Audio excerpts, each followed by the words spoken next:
Magandang umaga sa inyong lahat.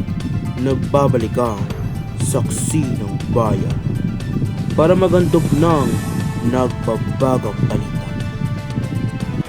Pilipinas sa Taiwan, lalo nagkakalapit habang tumitindi ang banta ng China.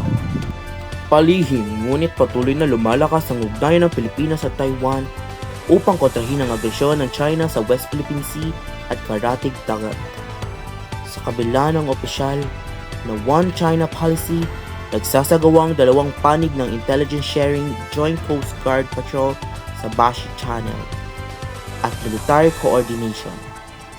Kabilang ang paglahok ng Taiwanese observers sa mga pagsasanay kasama ang Estados Unidos at Pilipinas. Ayon mismo sa kalihim na depensa, ang seguridad ng Taiwan ay direktang konektado sa seguridad ng Pilipinas.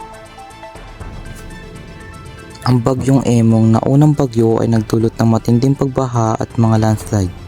Maraming buhay ang nawala at libong-libong pamilya ang nawalan ng tahanan. Ang mga pananim ay nasira at ang mga infrastruktura ay napinsala. Ang mga komunidad ay nagdalamhati sa pagkawala ng mahal nila sa buhay at nagsikap muling itayo ang kanilang mga bahay at lupa. Kasunod naman nito ang bagyong Emong. Dumating ang bagyong Fabian at pagkamat hindi kasing lakas ni Emong. Nagdulot pa rin ito ng malakas na pag-ulan lalo't sa mga bulubunduking lugar ang mga landslide ay naganap at mga ilog ay umapaw na nagdulot ng karagdagang pagkasira. Ang mga residente ay muling kinakailangan lumikas sa kanilang mga tahanan at humanap ng ligtas na lugar. Malaki ang pag-asa ng Pilipinas na makamit ang tagumpay sa FIBA Asia Cup 2025.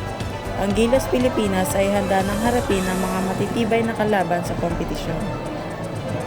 Ang Gilas Pilipinas ay nakaharap sa Chinese Taipei noong August 6, ngunit natalo sa score ng 95-87. Nakita natin ang determinasyon ng ating mga manlalaro, ngunit kailangan pa nilang pagbuti kanilang laro. Noong August 9, nakuha ng Gilas Pilipinas ang kanilang unang panalo laban sa Iraq sa score na 66-57. Pinangunahan ni Dwight Ramos ang koponan na may 21 puntos. Ngayong August 12, haharapin ng Gilas Pilipinas ang Saudi Arabia sa qualification game para sa quarterfinals. Kailangan ng Pilipinas na manalo upang makapasok sa quarterfinals. Ang Gilas Pilipinas ay patuloy na lumalaban para sa ating bansa. Suportahan natin sila sa kanilang laban sa FIBA Asia Cup 2025.